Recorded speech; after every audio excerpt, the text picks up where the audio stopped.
This is the White Coat Investor Podcast, where we help those who wear the white coat get a fair shake on Wall Street. We've been helping doctors and other high-income professionals stop doing dumb things with their money since 2011.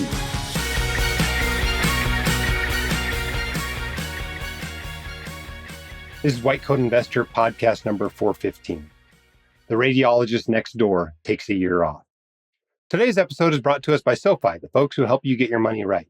Paying off student debt quickly and getting your finances back on track isn't easy. That's where SoFi can help. They have exclusive low rates designed to help medical residents refinance student loans. And that could end up saving you thousands of dollars, helping you get out of student debt sooner. SoFi also offers the ability to lower your payments to just $100 a month while you're still in residency. And if you're already out of residency, SoFi's got you covered there too. For more information, go to SoFi.com/whitecoatinvestor. SoFi student loans are originated by SoFi Bank, N.A., member FDIC. Additional terms and conditions apply. NMLS 696891. All right, welcome back to the podcast. We have a fantastic interview today, one I've been looking forward to doing for at least the last year. It's a little longer than most of our episodes, but I think it's worthwhile, and we didn't want to split it. So this one might take a couple of trips to work to listen to the whole thing, but I think it'll be worth it to you. Before we get to it, though, our quote of the day comes from Roger Babson, who said, "More people should learn to tell their dollars where to go instead of asking them where they went." And I love that intentionality. It's going to plug right in to our subject for today. And I want you to also know, before we get into the interview, that for a typical doctor or other high-income professional, two of the biggest financial catastrophes worth insuring against are disability and death. And that's why we keep a list of vetted insurance agents that will make sure you get the coverage you need without ripping you off. You can see that at whitecoatinvestor.com/insurance.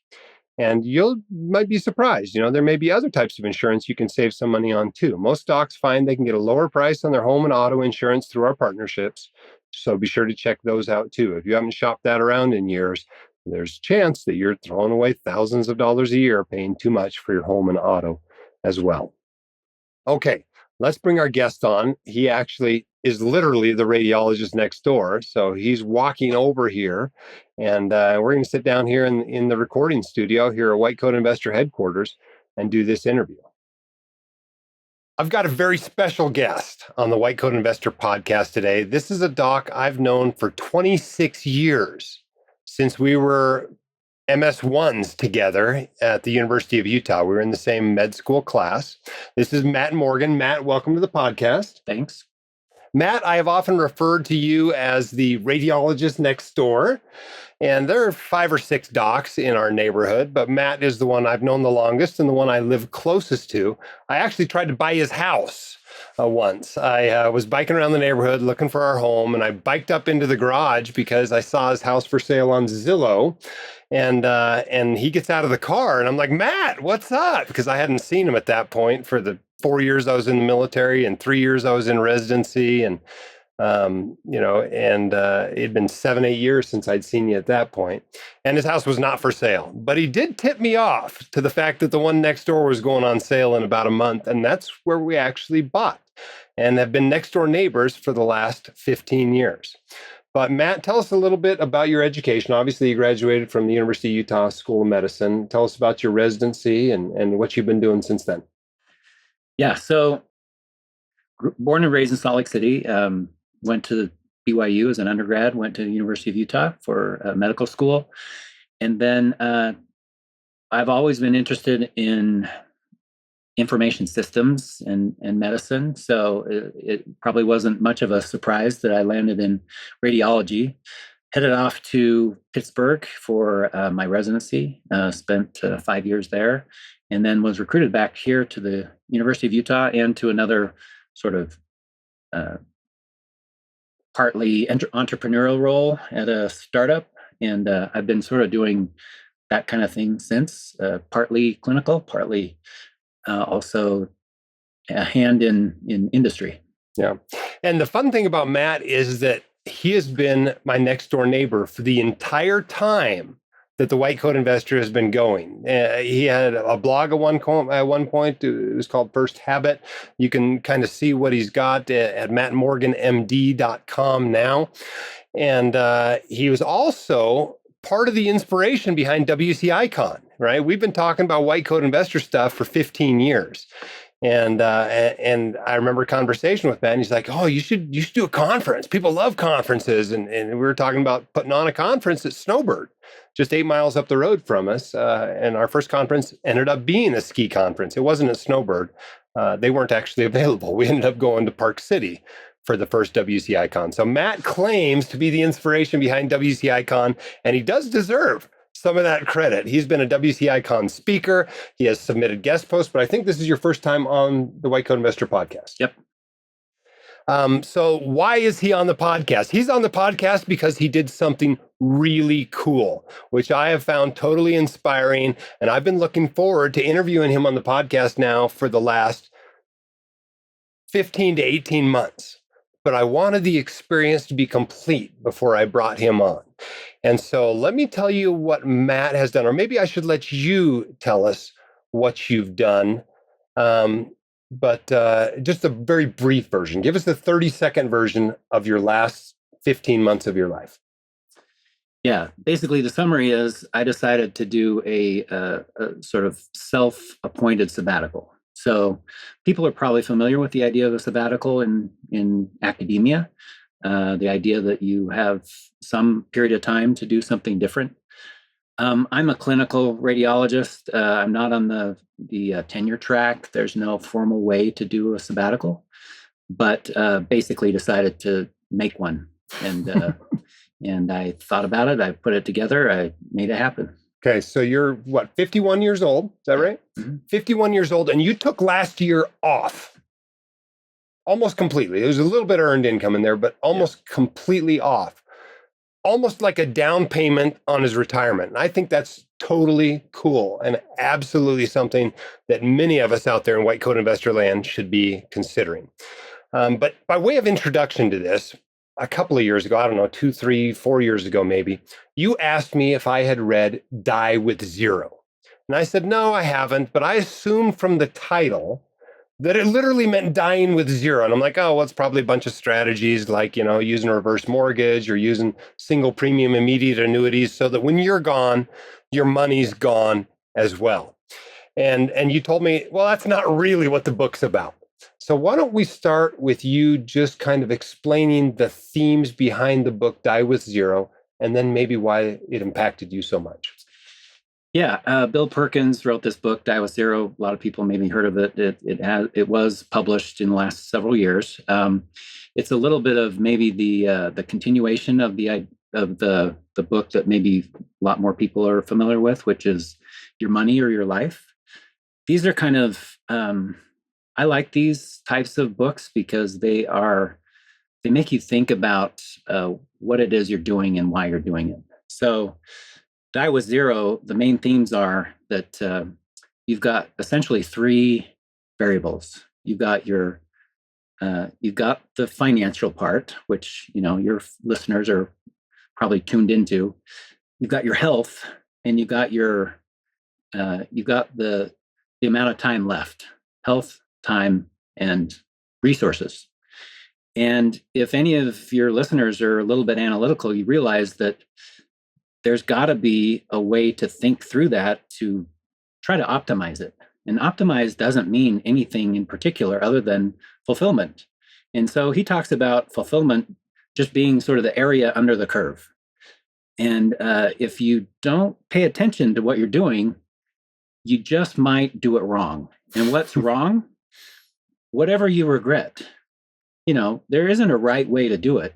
But he talks about how when he was in his 20s, he was working in sort of financial and banking and trying to really go up the ladder. And his friend, also in the same job, says, I'm going to Europe. I'm taking the summer, I'm leaving. And he thought he was crazy because, he's going to have to come back, start at the bottom of the rungs. And so he didn't go. And then it's sort of the seeds of how he talks about how that window closed and that opportunity to be a young person in his 20s in Europe, doing things in a way that you wouldn't do later in your 30s or 40s, was passed. And so he regretted that. And his friend actually worked out that it didn't cost him much.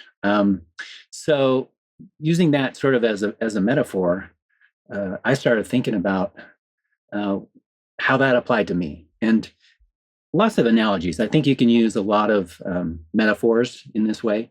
So you talk a lot about asset allocation, right? You've got equities and bonds and alternatives, and you have to figure out how much you're going to put in each bucket. And your career is an allocation. I mean, if your time overall is an allocation, you've got your career, you've got your family time, and you've got your interests. So almost similar three types of buckets. And I started to feel like I had my asset allocation way heavily weighted toward the equity side, so to speak, the job side, which, for a lot of people, if that is your mission and that's where you get most or all of your fulfillment, then that's probably appropriately allocated. I just started to think that there were other buckets that were missing, that were being sort of not attended to, and that the window of time where I would be able to access those, because again, in Die with Zero, he points out, if there are things that you need your health for, it doesn't matter how much money you have when you're, 87, you're not going to do rim to rim. Grand Canyon, for example, which is still on my list for this year. So basically, it was a bit of a wake up call and something that just kept percolating in my mind of, if I die with, I don't know, several $100,000, would I gift that back to myself at 51? And I said, absolutely, I would. So that's kind of how I started thinking about it. Yeah, I love the concept in the book about, chapters of your life or phases of your life, that you can do some things in earlier chapters that you can't do later, right? If you got a 5-year-old child, they want you to read a book to them every night. They don't want that when they're 15. You've missed that opportunity. If you weren't around to read to them when they were 5, you've missed it. It's gone forever. Likewise, if you want to go climb the Grand Teton, right? You're probably not doing that at 78. Maybe there's a few people that have waddled up there at 78, but for most people, this is something you do in your 20s and 30s and 40s and 50s. And there's all kinds of activities and experiences you want to have in your life that are available at younger ages and better stages of health that aren't available later, no matter how much money you have. So I love that concept. They have 3 limited resources, and maybe there's 4 too, as I think about it. There's money, there's time, there's health, and there's motivation, right?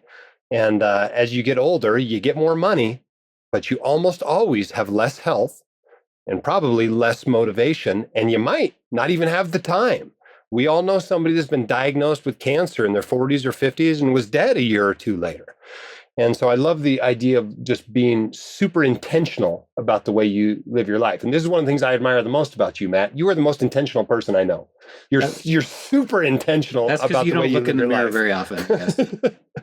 And I want to hear your opinion about why you think intentionality is so important to creating a fun, meaningful, purposeful life.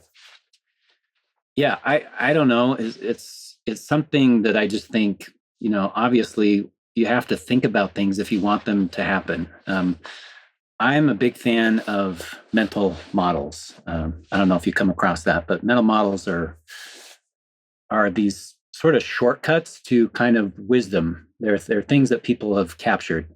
They're truths in some aspects. In science, maybe they're fairly concrete. But then there are financial, mental models. They're, it's all around us. And I've sort of felt like one of the primary ones that I sort of start the day with is that we're all agents, so to speak. We got to come up with what we want ourselves. It's not going to be the circumstances. We can't wait for the world to adjust. We would like things to be better. I think we should all hope that, the world improves. But while we're waiting for that, we got to run the race that we're on. So you go to war with the army you have. Exactly. So if you start with the premise that it's up to you, And then you think about that part of that involves some sort of design. I like design thinking in the sense that you define what you want, you create an idea about what it might be, you iterate around that, and then you test it and try things. And I think there's a stackable mental model that I think is one of the biggest motivators for me and has had the most impact, which is first, you start with the Pareto principle. I don't know. Pareto discovered this idea that there's this 80-20 rule. 80% of the results come from 20% of the inputs. And then you look around and you try to see how that applies to just all kinds of things. So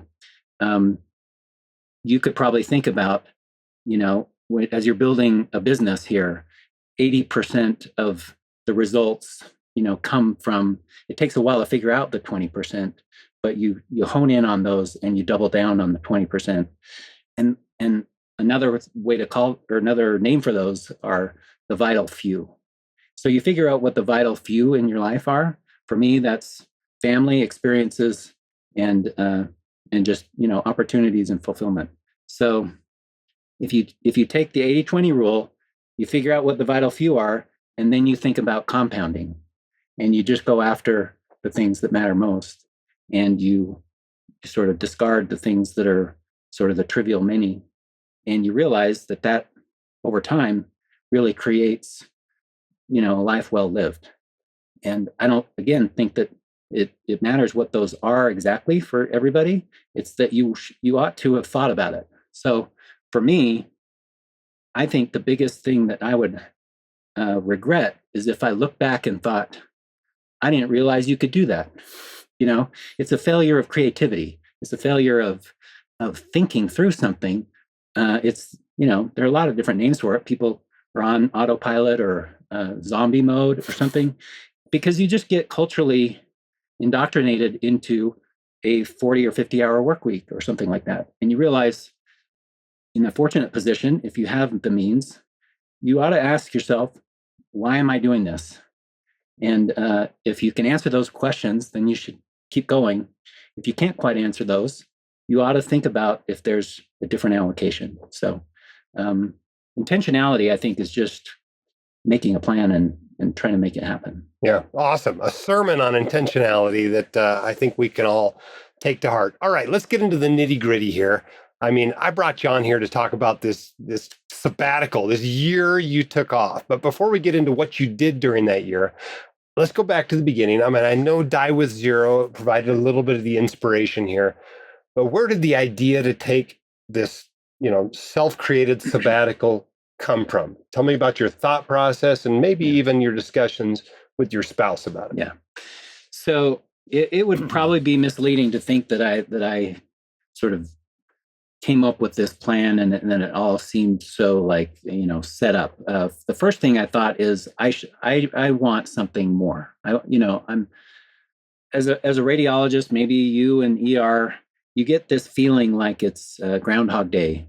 Different people, and it's important. And I love how you pat us on the back and tell us to keep our shoulders up, because it's an important work we're doing. At some level, I also felt like I was more than just the next radiology read. So every job becomes an assembly line job after a while. You're moving widgets down the line, even if they're really important widgets. Yeah. And so the idea was I need to sort of mix this up. If I keep doing this for the next 15 years till I decide it's time to stop, I will not remember one day from the next for a period of 30 years, interspersed with canyoneering once in a while with my neighbor. So basically, I just wanted things that would make my life feel different in some meaningful ways. And so I actually started thinking maybe I should go work somewhere else. Radiologists are needed. It's a good time to be a radiologist. And in fact, New Zealand wants radiologists to just come spend some time. Could be 6 months, could be a year. So I thought about that, looked into it, got in touch with an agency, was looking around at different practices, talked with my wife and started feeding the kids a little bit of like, what would this feel like? What would you think? Now tell them a little bit about your kids' situation. You've got a few kids out of the house and a few kids still in the house. And emphasis on, I don't know if you're minimizing the idea of 6 kids as a few kids. But, so 3 kids. Not that unusual around here, but probably unusual where most of the audience is listening. Yeah, and I think it bears talking or just planting the seed that, my wife's never worked and we have 6 kids and I work in an academic setting. So that sort of sets up a few other parts of our conversation, perhaps. So what it came down to is that based on timing, my son was going to be a senior and is in high school. You should probably do things that you think as parents are best for your kids, and then you're also just thinking, how hard will this be on everybody? And it just seemed like a year or 6 months was going to be too disruptive to pull off. I would have done it in a heartbeat, but my wife would have, had to kind of figure out how to just live a life sort of on her own in a different country. I mean, I'm sure it would have been interesting for her too, but the decision was that that probably wasn't going to happen. And it was actually something she said that made me think about it. She said, what if we just stay here, but you just unplug? And I thought, I have never thought of that. What if I don't have to go anywhere? What if I just exit and then do all of the testing of various ideas that I have while I'm here? So I didn't have to leave. Again, so this starts to have implications for how's your job going to look at that and so forth. We can get into that as we want to. But I just thought it's like a staycation, except my goal was not a vacation per se. My goal was to allocate time to me to do things that I wanted to do. It's more of an autonomy question. People talk about burnout. I don't know what that all means. I think we all have different versions in our head. I don't think I was burned out. I just felt like I wanted more fulfillment and I wanted more autonomy. And you've told me before that you're essentially unemployable. And what that means is there is no employer that will agree to the terms that you would require in order to be their employee. I'm coming from being a complete employee in the sense of working in an academic medical center. You're essentially, the cog in the wheel. And I was chafing a bit under having to say no to things. I don't know if people out there just want to think through this, how many times do you have to basically adjust or say no to things that you would do if you could? So, for example, we live near the mountains. In the winter, the lovely snow falls, and you don't know when it's coming. How many times did I have to say, "See you later, everybody. Have a nice day on the slopes," while I'm working? I don't mind working for them. I don't mind being the provider. But it's doubly painful when they're skiing. when they're skiing and I'm working. Mm-hmm. And I don't want to do that every day. I just want the ability to sometimes say yes or more often. So this year became a chance for me to basically say yes to everything. Several things that came up. Is there a movie out there with that theme, something like that? I think so. But to be able to say yes to any trip that was, an option, to say yes to being gone for an extended period of time. So a lot of different directions there. But my wife was totally on board because, we've been sort of on the same page for a long time, and this wasn't going to make her life any worse. We weren't having to go anywhere. So basically, it went from maybe we need to leave in order to mix things up to why don't I just sort of take an exit and then try to re-enter. And, we can talk about that if that's... Perhaps the biggest change is you didn't go to work, right? I mean, you didn't go to work, something you'd been doing, 5-ish days a week for the last 15, 20 years. So let's talk about the preparation for this sabbatical, both the financial preparation and the non-financial preparation. What did you do to get ready for 2024 when you weren't going to go to work? Yeah, I think you can think of it in two ways. Preparation, yes. There's certainly some nuts and bolts and true preparation. Some of it I would consider actually more enabling factors, things that enabled the option to actually be on the table. And those aren't things that you can't do those slowly. Those are drop by drop. So, again, this is clearly going to resonate with some of the themes that you've espoused over the years. But the enablers were that basically I had been contributing to a nest egg to a point that it was now essentially, I don't know if there's a term for it, but the inflection point where it starts to produce more, like quite a bit than what I was contributing year to year. At first it's all you, and then somewhere the wind in the sails takes over, and you just start to see that the amount that you're contributing year to year is actually a fraction of what it's doing day to day, even in the market. Sometimes the phrase used for this is coast fire. When you can reach your goal, if you keep working, but you don't actually have to make any additional contributions to the accounts. So I think that's one milestone. So the idea that your nest egg, if you continue to let it go and you have a period of time left, that you think it would produce the amount you need by the time you start to need to draw down. And people will have to sort of use some of the calculators and thoughtful process that they can find out there to figure out sort of that number-ish.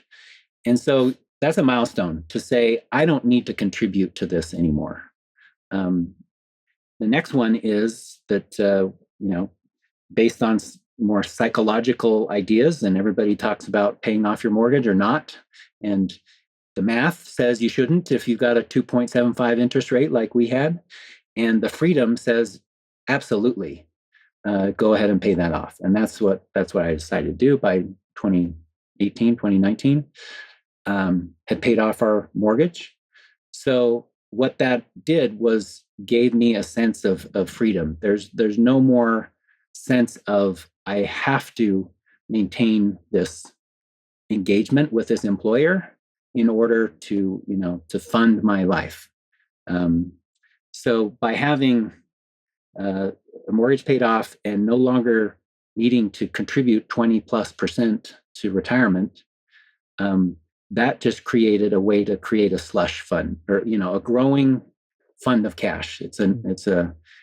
You reduce the monthly nut you need to create, and so that freed up some of your income to be in the slush fund.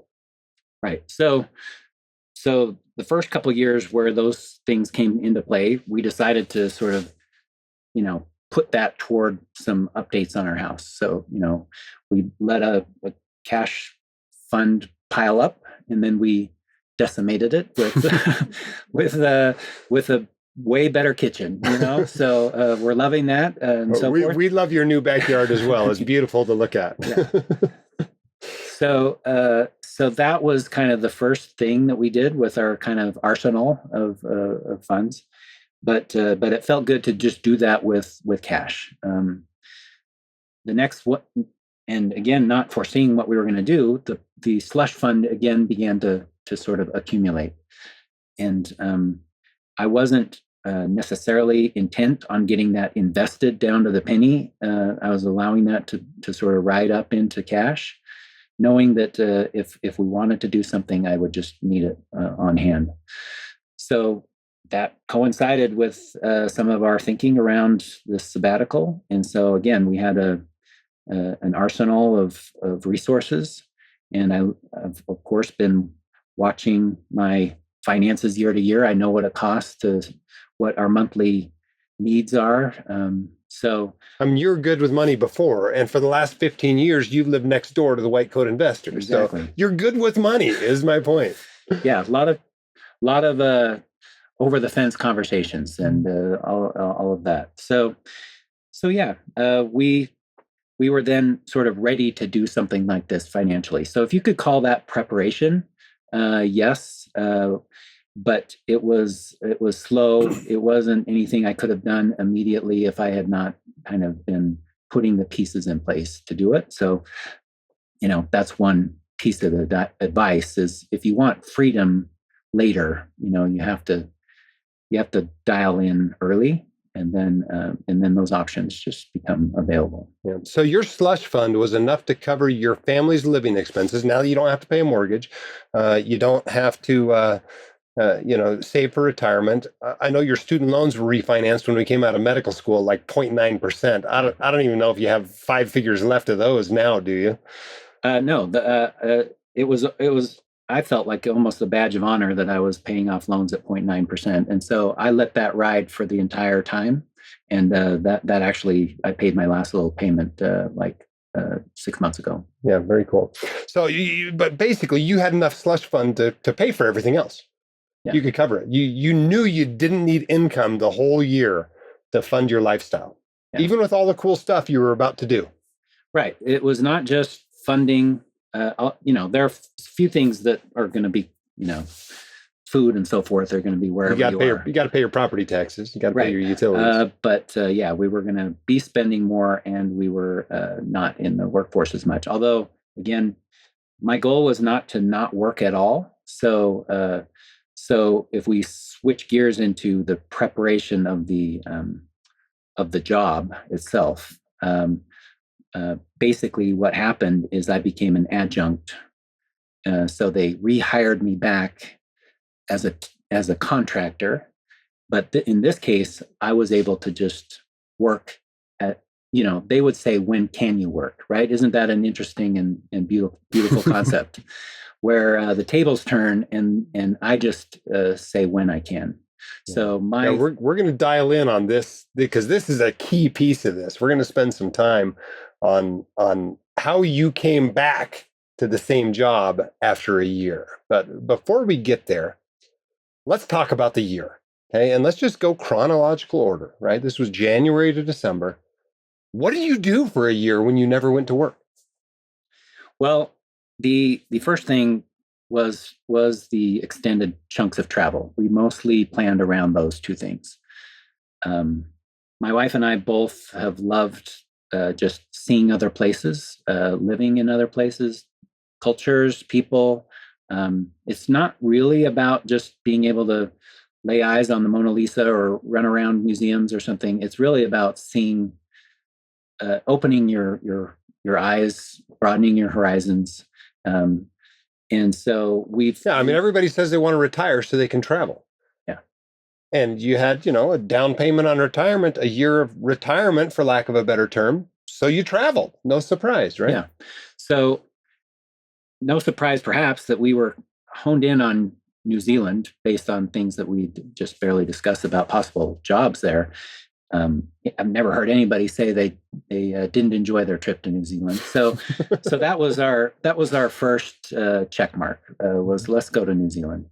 And so we like the idea of slow travel, in the sense of, everybody may have a different concept of what that is, but it's not running, frenetically from place to place, snapping, photos and making sure, Instagram knows that we were there. We just like the idea of a fairly slow pace and being able to kind of settle in and enjoy things. So we took 6 weeks and went to New Zealand in January and most of February. And I drove 3,000 miles. We did both islands from north to south, like 25 or 30 different places we stayed. We took one suitcase full of just camping gear, so 2 tents and sleeping bags and pillows and so forth, so that we could be wherever we needed to be and just like open up the back and eat our ramen for dinner and just stay near wherever we were. So that gave us a lot of flexibility as well. So we just had a great time seeing all the places. It's mostly a place of... So you're on vacation. You're on vacation in New Zealand for 6 weeks. Definitely not doing anything besides just enjoying our time there. Now you keep using the pronoun we. Who's we? So myself, my wife, and 3 of our kids. 3 kids, including the senior in high school. Yes. Who was gone for January and February. This was part of his junior year, but yes. Okay, this is junior year. So gone, this is the big AP year. Everybody's taking these hard AP classes, and it's the year to real dial down. 6 weeks. I mean, what did they do for school? So thankfully, there was a little bit of tailwind, although it's mostly gone, it seems like, in schools today from COVID and the idea that you could maybe do things in different ways than people had thought of before. So in this case, they checked in remotely. Their teachers gave assignments. This was much easier in elementary school and middle school. High school was a little bit more challenging. Our oldest actually had to, in some cases, decide not to take a certain, I think it was maybe the AP history that he didn't end up taking. These are all trade-offs. There's no way to do something and thread the needle perfectly. Some people would say, is that worth it? And we thought it was, like I think of my AP credit, and as a physician, you probably know this too. It didn't work. It didn't work for anything. Right. I had to repeat all of the AP credit because med school didn't recognize it. Anyway, so there's the idea that you have to be some sort of high school superstar. And I think looking back, a trip probably was way more meaningful than some of the sacrifices. So Utah has a fairly, at least the schools we were working with worked with us. They all, the counselors and thought it was like an interesting and amazing opportunity. We didn't get any friction. Yeah. Okay. So we've made it to halfway through February, right? You've already done the cool, awesome 6-week trip to New Zealand. Now you're home. What now? What did you do next? So I just started thinking about what would it feel like. So I started to do my own sort of life experiments. So again, a lot of specialties have options for like locums and stuff like this. So I started to look into whether I would get licensed somewhere and what it might feel like to go and work for a week somewhere and then come back. And then I started just working with my own institution, just giving my availability. The idea being about a week a month that I would test out what that felt like, both financially to see, essentially see how that covered and, what that might feel like if we at some point were living on a week of work per month. Also just what it felt like to have more time to do other things. So just experimenting with what my glide path might look like maybe in 10 years when I actually pull that trigger to basically scale back work. I think work should be anything you consider meaningful. A lot of people say retirement and it's like some sort of major milestone and you just stop doing anything that you've ever done before. I consider the glide path to be a lot more of a slope to that. I imagine that at some point I'll go to half time and then I'll go to, a week a month, for example, and that could go for a long time. So I was experimenting with what that felt like. And then I was just saying yes to anything that came up, being spontaneous, which is not my usual opportunity or probably my temperament in some ways. So if a neighbor happened to say, do you want to, head down to the canyons and, rappel and risk your life here and there, I would say absolutely. And we did river rafting, just things that are spur of the moment that happen during a particular week. There's no other option. If the schedule at work didn't allow for it, those would be times where I'd have to say sorry. And so I just enjoyed reading, doing things that are just personal fulfillment. You only have so many years, and you look at the number of things that you'd like to read or things that you didn't learn in high school. That I read some of the books with my kids that were in classes.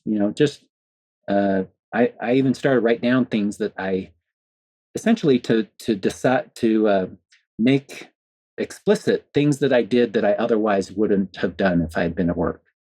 And I just started to get this long list of conversations in the kitchen, talking to people that just came over for a short bit. And it just highlighted for me the amount of opportunities that I was enjoying just by reallocating my time. That you had been missing out the year before because you were at work. But I think that will probably come off as sounding like, well, of course, everybody would like to do that full time all the time. I think of it more as like a weekend. So all of your medical listeners will know what it feels like to work 14 days straight. What if you had to do that 28 days straight, right? You'd start to have both some burnout, whatever we want to call that, and you would feel some resentment building. Because what is it that you need to do Saturdays and Sundays or want to do? You would be missing all of your Saturdays. And you start to say, I don't want to do that anymore. That isn't fair. I don't want to miss the enjoyment that you get on a weekend. And by not taking some time, I consider the sabbatical basically a weekend in my career. I've been in the workforce for about 15 years. Year off, maybe 10 or 15 years again.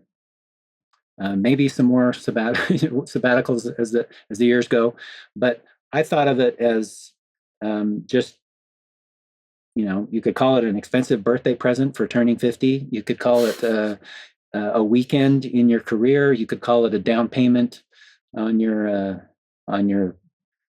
retirement. But there are a lot of different ways to think about it. But it essentially just coalesced into, maybe people think that's selfish. I see it as being just, if you can do something and you decide not to, that's fine. If you can do something and you never even thought about doing it, kind of that's on you. So I just think everybody should be, deliberate about how they think of it. Yeah. So there was a little bit of work during the year. Did you ever go do locums somewhere else? How much work did you do for your institution? Was it all teleradiology or what did work look like during those months? Yeah, I actually went in for most of it locally. The work that I do has biopsies involved and things that are in person. So it doesn't work quite as well for teleradiology as some situations do.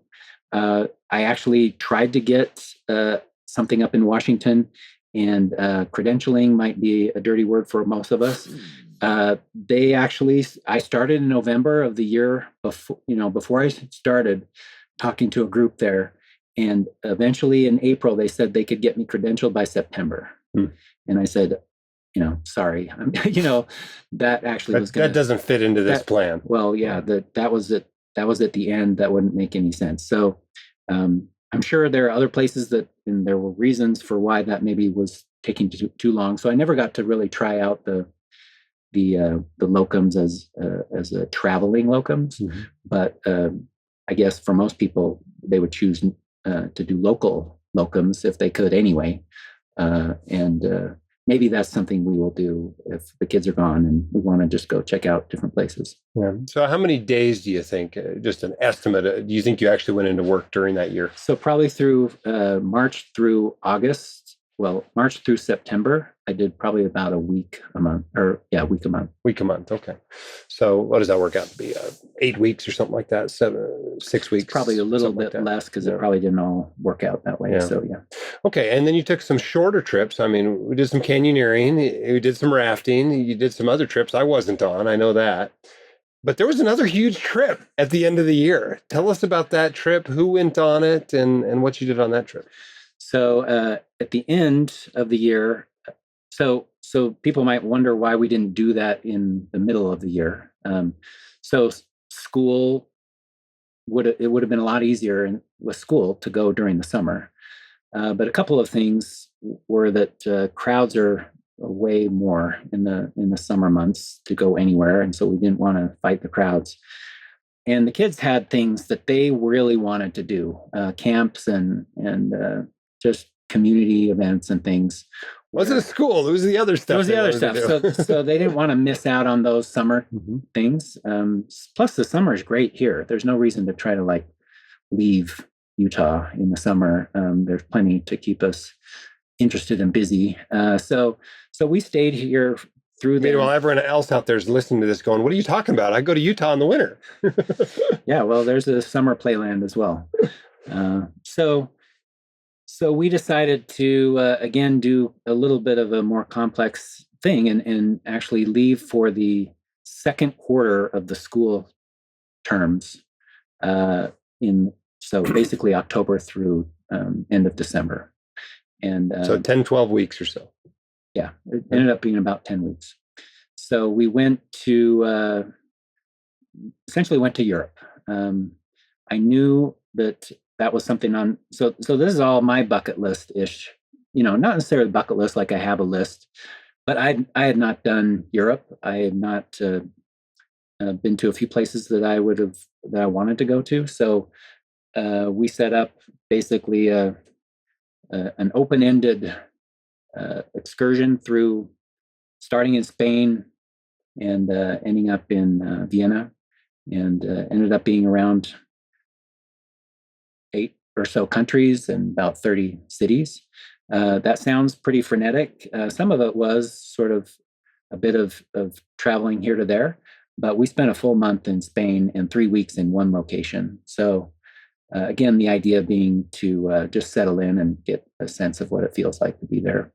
So now your senior didn't go on this trip. So that was interesting. We actually swapped one of our kids. So one of them that was in college knew she was coming up on a break where she was going to take some extended time off to do a mission. So she opted in to the trip, and our senior looked at things. We talked through it. It was his decision, and he decided to stay here. So my wife's parents live nearby, and my oldest son and his wife and their young new baby were living in the basement anyway. So there was almost like another mini family where he could go stay for that period of time. So we talked a couple times a week, stayed in touch with him, encouraged him. That was hard for him. And I'm still not sure if he knows which decision was correct. But he's heavily involved in music, loves a lot of things that he was doing, and that would have compromised a bunch of things that he was doing. So 6 weeks in New Zealand, 10 weeks in Europe. You spent 4 of the 12 months off the continent. Yeah. It's pretty incredible, right? I mean, if most physicians out there think about, imagine taking 4 months and being off the continent in 1 year. It's just not doable for most people unless they do something like what you've done. Let's talk for a minute about travel, though, right? This is something I've discovered. We're about 7 years into financial independence. And, like a lot of people, we thought we wanted to travel a whole bunch. Well, one of us was right? Katie loves to travel. She could spend 4 months on other continents every year and be perfectly happy about that. In fact, probably would love it. I don't want to spend that much time traveling. What did you learn about yourself and travel, and how much of it you eventually want to do when you are fully retired? I think I'm probably more like your wife. I just like to be in novel locations. It, again, doesn't have to be sightseeing per se. I just like living in a place where the day seems fresh and different and new, and the vista is something I've never seen before.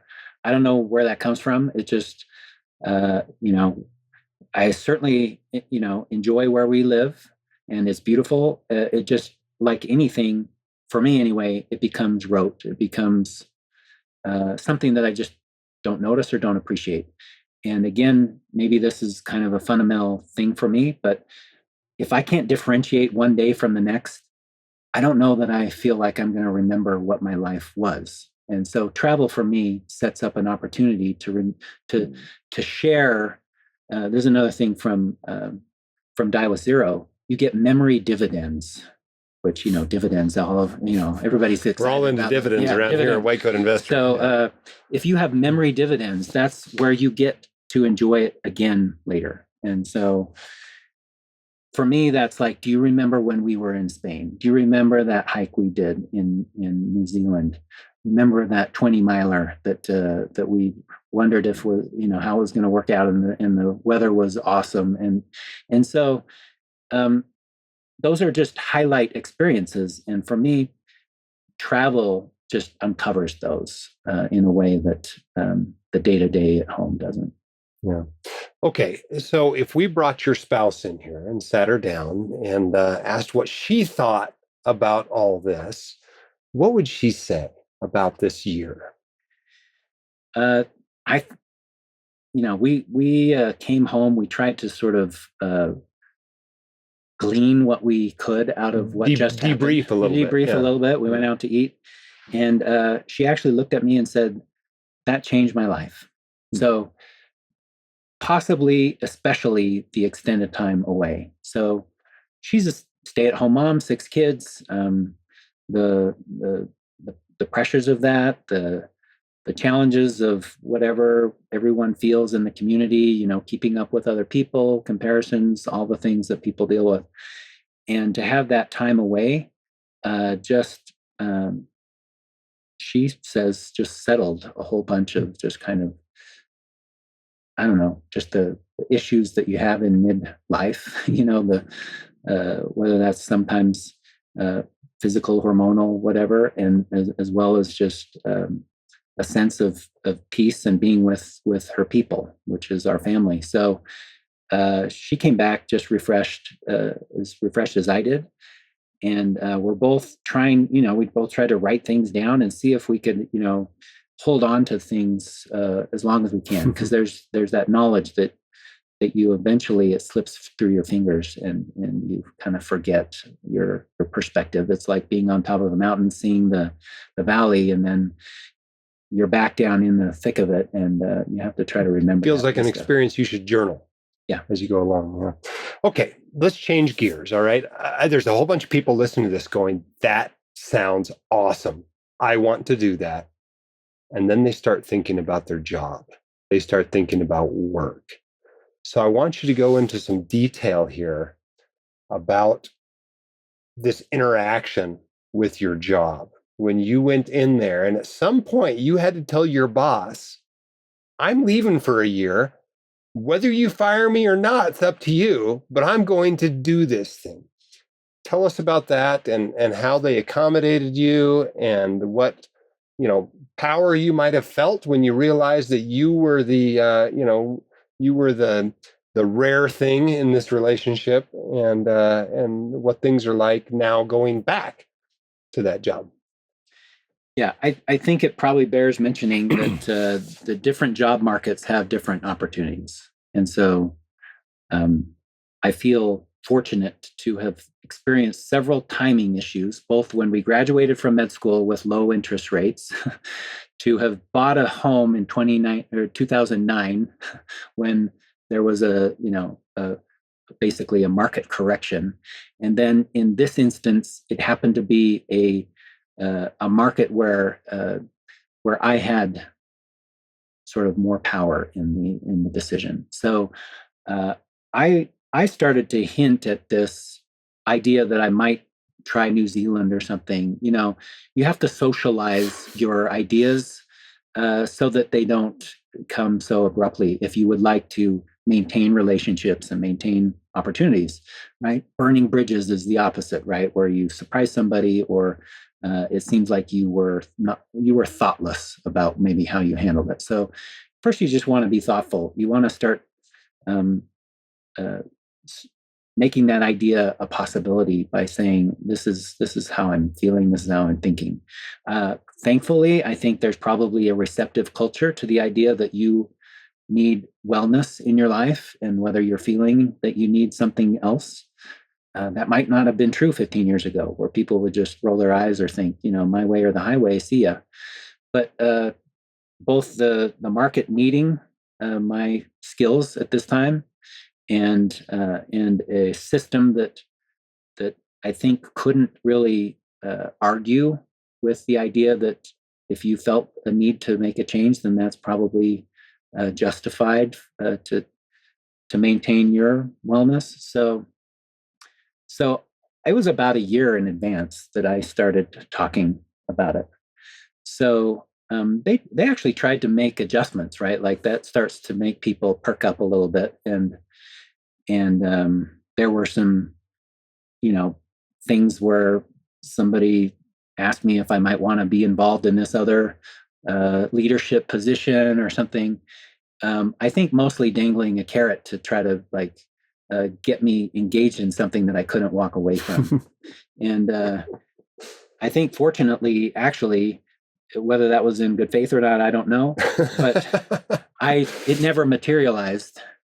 And so I maintained sort of a free and clear, other than showing up and doing my job each day. I didn't have any additional entanglements, as you might say. It's a little harder when you're in charge of the department, isn't it? So basically, I then started to say, I'm going to do this. And to your point, I think you have to have the, pardon the term, but the FU money idea is that you're not asking permission.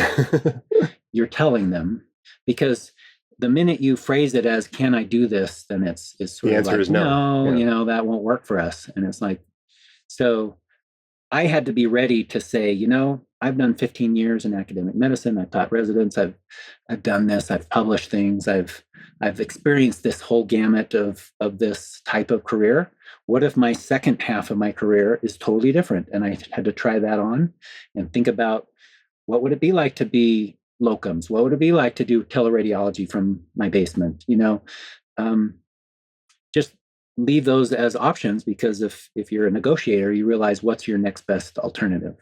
And if you like it, then you're in a really strong position, because they have to match what you want or watch you walk away. So essentially they said, okay, if you want to do this, we have a way that this could work out. And that was what I alluded to earlier. It sounds dramatic, but I had to resign my associate professor. I became an adjunct.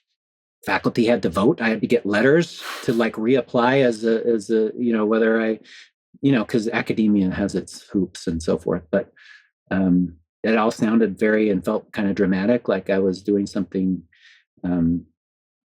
like burning a bridge or something. But it actually set myself up to have this kind of freedom to do this. And then on the return trip in, I had to get letters and get voted on by my department again.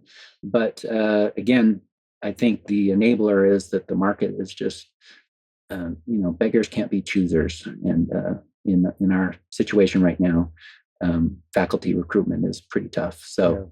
So I was holding all the cards. Yeah. And in the end, those are all formalities. Of course, they're going to vote you in, right? They want you back. So. Yeah. And while we might not do that in my private group out of the community hospital, essentially it works the same way. You've got a known entity you're bringing back into the group. That's way better than trying to hire somebody new. I mean, the recruitment costs of finding a physician these days might be $50,000. Yeah. Oh, in an academic setting, I know that people might even inflate things to make their point, but I think Stanford did a study for a person that's left and to basically pull in someone else. They thought it was somewhere close to $1 million. Wow! In all the ways that costs the system, lost earnings. Yeah, and the training, the ramp up period, the finding a fit, the chance that there's maybe 70% chance or 30% chance that somebody actually doesn't stay. There's a lot of turnover costs. And so I just stepped back in as though I'd never left. I knew all of the systems. I think, they saw that as a win. Yeah. And I'm sure that 6 weeks of work you did during the year helped you stay up to speed. But did you feel like you'd lost a step when you went back, or you just slipped right back in seamlessly? Well, several of your listeners may appreciate we switched computer information systems while I was gone. So I felt a little bit kind of off balance because of the tools that I was using, but that didn't take too long to figure out. Yeah, you've done that before. Okay, so I deliberately put this interview off. We're doing this at the end of March. I think it runs in another month or something. I deliberately put this off. I mean, you live next door to me. We could have done this interview 3 months ago. But as I told you, I deliberately put this off because I wanted to ask this question during this interview. And that is, how has your perspective on this year changed in the last 3 months that you've been back to work? Well, the first thing I just noticed, because I think this year helped me learn what it meant to be more present. There's a lot of discussion out there about mindfulness or what it even means. I think we all kind of struggle to know if we're being kind of fully present in what we're doing. There's nothing like going away and coming back to help you taste it again. So the first things that I've noticed being back is just that I realized that I was discounting some of the good that is there. When your allocation is overdone and when you feel like Groundhog Day, you don't realize that there's maybe an iceberg underneath that is quite solid that you're just taking for granted. And so having a year off also helped me understand that I do enjoy conversations with young, bright people in training that want everything I can give them in terms of helping them prepare for their careers. There's nothing quite like that, where you feel that amount of responsibility and an opportunity to influence and to share what your experience has been. So You think maybe you were taking that a little for granted before? I think I was, yeah. You just see another new med student comes through, another resident comes through, and you see it kind of as rote and routine. And it helped me kind of re-energize and reappreciate that if I'm home and I'm reading a book or doing whatever, I'm not having that enriching opportunity. So it helped me realize that people are maybe more important than I thought they were in my day-to-day. Same is true for just full-time working at home or something. I realized that I like the mix of having, sure, there's a commute. I have to, leave the house, get there by a certain time. Some people want to just abandon that whole idea of having to be anywhere at any time, but some structure is useful. Helps maintain a sense of purpose. And so it helped me sort of bring back that sense of why am I doing this? Again, the purpose that I think we all put on our personal statements that was either completely sincere or mostly sincere. And then, I do work with patients. I do see people and I reconnected with that part. And so it really just helped me realize that I don't want to give up all of that allocation. I tried certain balances, right?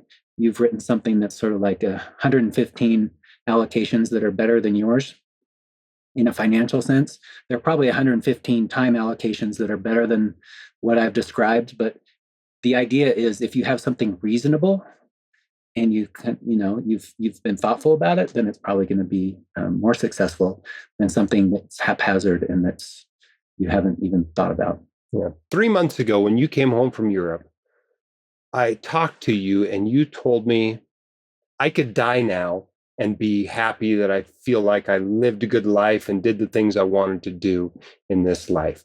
Do you still feel the same way 3 months later?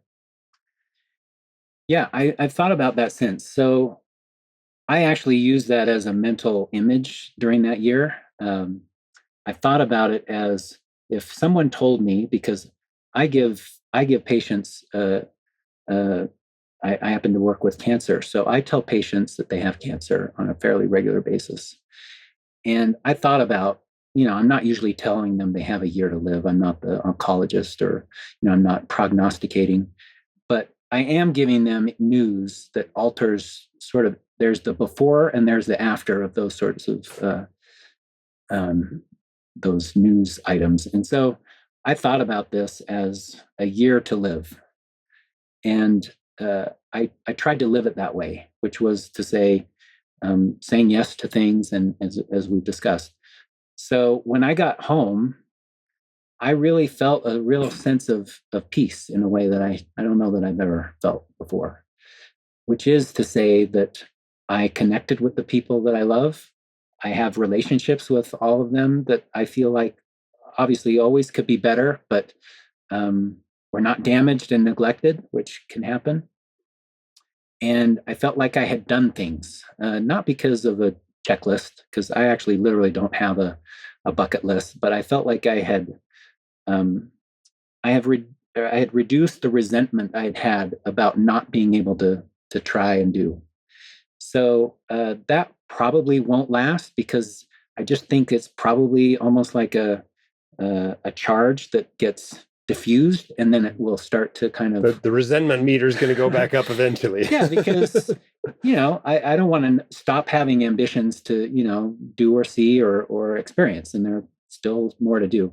But I had never felt before that moment that I could sort of die in peace, so to speak, and feel like I had left something undone.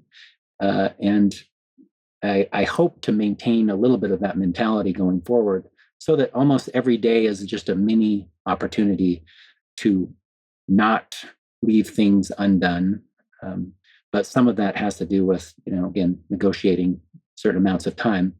And part of that year actually set me up to what I'm doing today, which is half-time radiology and half-time with a startup.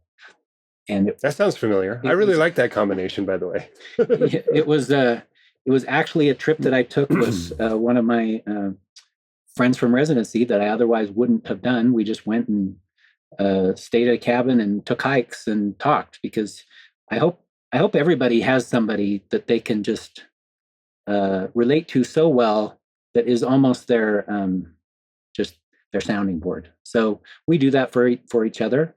We went on some hikes, and one of the things that came up was he said, if this, because I'd been in touch with this startup, again, because I was sitting at home writing a LinkedIn post about what I was doing this year, which was that I was on a sabbatical. And I had a CEO of a startup that I knew from early days in my residency, who had also been a radiologist, but has gone on to start several companies, reach out and say, that sounds really great. And I said, hey, wouldn't it be interesting if I just came out and saw what you're doing? I thought of myself as a free intern or something, maybe I'll just go sit in the corner and see what they do, And he said, why don't you consult for us? And so I started doing some consulting. And then when I was on this hike with my friend, he said, what if they would take you full time? Would you do it? And I hadn't even thought of that. And I thought, what if I use that as my sort of, what if I put that job actually as the main, the primary job, and I let the clinical respond to that. And the allocation that I decided in the end was 50-50. But that was just a new insight, and I wouldn't have even considered that before. And so, yeah, it's a pay cut. They don't pay physician wages in business, really. But it's something that I would have thought I would regret if I didn't take that chance. And it's working. As I mentioned, I've been involved with systems and technology this whole time, and I felt like that is a point of leverage that I don't often get to use as much as I'd like to. And I thought, here we are in the age of AI. Radiology is sitting right in the middle of it. Here's my chance to be in the thick of it. And so I took that option. All right, a couple of questions. These are, compared to the other questions, these are probably lightning round style questions, but you expand on them as you feel a need, or if a one-word answer answers them, that's okay too. All right, so you took a year off in the middle of your peak earnings years, essentially off. I mean, you still work for 6 weeks or whatever. That has a cost. That cost is going to be compounded over decades. Was it worth it? Yeah, I don't think that I've calculated. We're both analytical, but you take it to a degree that I don't.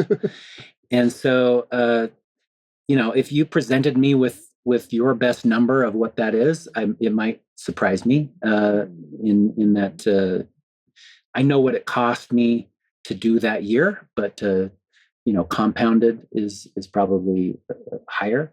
I would I would say, just like I said it earlier, if you told me that I was going to die with some amount of money that I could have used to do this, I would have lent it back to myself. And so that's just a way of saying absolutely. I don't know that most people who take a risk and enjoy something ever regret doing it. Yeah. All right. Second lightning round question.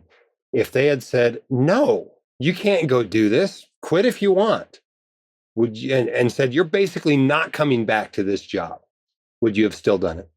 Yeah, we touched on this earlier. That's how it was framed in my mind was, I'm going to do this. And if you don't like it, then we'll have to part ways. Did you ever actually tell them that? Or it was just kind of, they could see you were pretty serious? I think probably the middle ground, which is a softener, is the idea that sabbatical is a word that people understand, at least especially in academia. Yeah. So by phrasing it that way, it never had to be sort of a my way or the highway. It was, I want this, I need this, and I can't qualify to do it officially through the university as some people can that are in this kind of tenure role. But the concept was digestible and didn't come to needing to really hash out the what if you don't come back or so forth. One of the best things I like about this is you've just had a test run on retirement, a down payment on retirement, whatever you want to call it. And I'm curious how your view of what you think your retirement will look like has changed in the last 18 months. Are you likely to retire earlier or later? Are you likely to do something different during your golden years than you thought you would have 18 months ago? How do you view retirement now compared to before?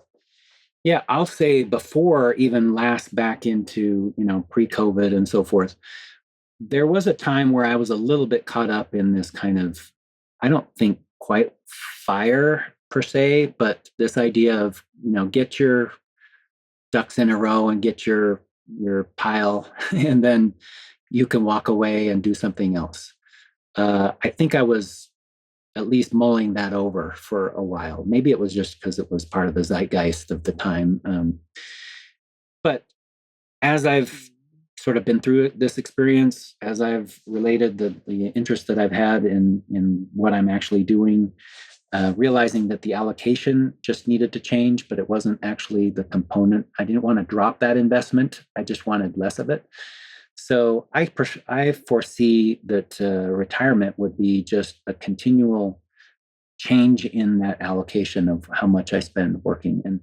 And I recognize that radiologists, and maybe ED is another one,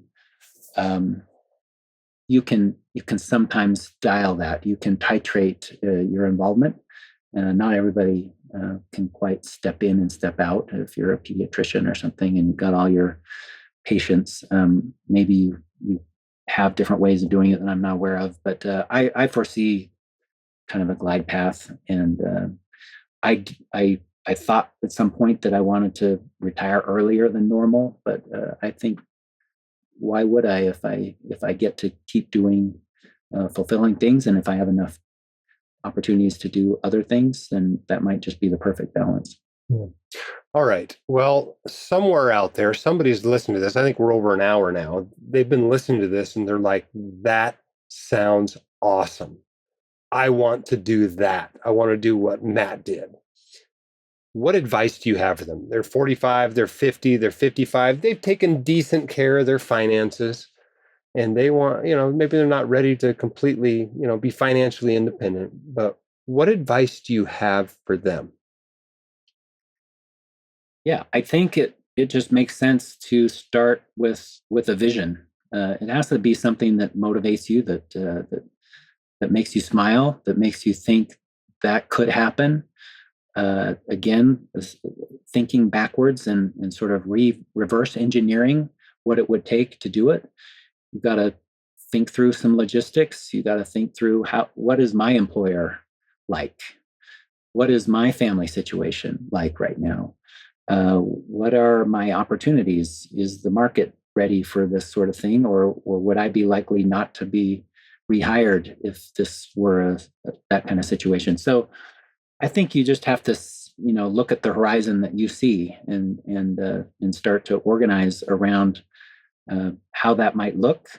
I think you need to have a backup, essentially, as we mentioned about negotiations. You need to have an alternative that you actually consider a viable and possibly even one that you would be close to preferring if that were necessary. And if you can basically line up your financial side, line up your family side, and line up kind of the job aspect, then I say, give it a try. It could be life-changing. Well, that's pretty awesome, Matt. You've done something that's incredible. I mean, maybe we should have run this out on the Milestones to Millionaire podcast, because it's such a great accomplishment that should be celebrated and used to inspire others to take control of their lives, to live intentionally, maybe to take a sabbatical, whether they're in, academia where that's normal, or kind of, this semi-academia kind of slot you were in, or whether they're in community practice like I am. But I think it's a super cool experience, and I'm really excited to have had you on the podcast and to share that with the 30,000 people out there that I think can benefit from the experience that you've had. So thank you so much for coming on the podcast. It's great to be here. Fun discussion. Okay, that was a lot of fun. I am so impressed with Matt. I have been for many, many years. I've known Matt for almost 3 decades now. And he's always been impressive to me. But one thing he has always been is intentional.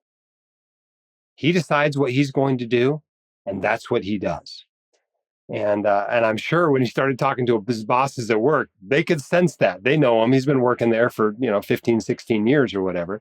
They know he's very intentional. And when he starts talking about taking a sabbatical, it wouldn't take them long to figure out that he's really going to take it, whether they want to or not. But what I loved about this thing is you don't have to be gone the whole time, right? You don't have to travel the world for a year on a cruise.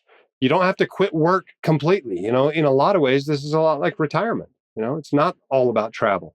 It's not all about, no work at all. It's being able to say yes instead of no. It's being able to read and think and spend time with people you care about. I just think it was pretty awesome. It was a great example to me of what my life ought to look like now, right? I mean, I've been financially independent for 6 or 7 years already. And that's what my life ought to look like. I ought to be able to say yes as often as I can while still being able to find purpose and meaning in my life. So he's been a great example for me, and I'm grateful he came on the podcast. And I hope you enjoyed getting to know him as I have. He has certainly had influence on the messaging and the work done here at the White Coat Investor over the years, and I'm grateful for that. So I was very pleased to be able to feature him on one of my favorite podcast interviews ever. As I mentioned at the beginning of the podcast, SoFi could help medical residents like you save thousands of dollars with exclusive rates and flexible terms for refinancing your student loans. Visit SoFi.com/WhiteCoatInvestor to see all the promotions and offers they've got waiting for you. One more time, that's SoFi.com/WhiteCoatInvestor. SoFi student loans are originated by SoFi Bank, N.A., member FDIC. Additional terms and conditions apply. NMLS 696891. Don't forget about our insurance resources. You can check those out, whitecoatinvestor.com/insurance. If you can insure against a financial catastrophe, you should. And disability and life can be financial catastrophes. Also, check out our partners there that we have for auto and property insurance these days, and see if you can save yourself a few $1,000s a year while still having the same or even better coverage. Thanks for those of you leaving us 5-star reviews. A recent one came in, this one from Woof755, who said, "Essential Financial Podcast. Dr. Jim Dahle has been looking out for docs for well over a decade. He provides evidence-based and influence-free advice in order to help docs get their finances in line.